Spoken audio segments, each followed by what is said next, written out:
This video shows how Bio-Nic Snipe compares to a typical stain removing pen.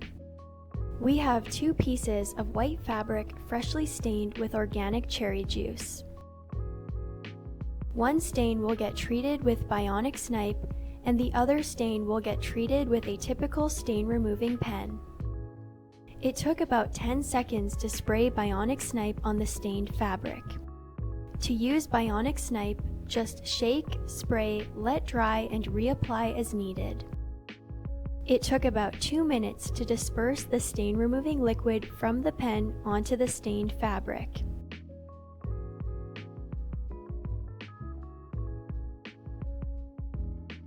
Once treated, we left the fabrics to dry for 48 hours.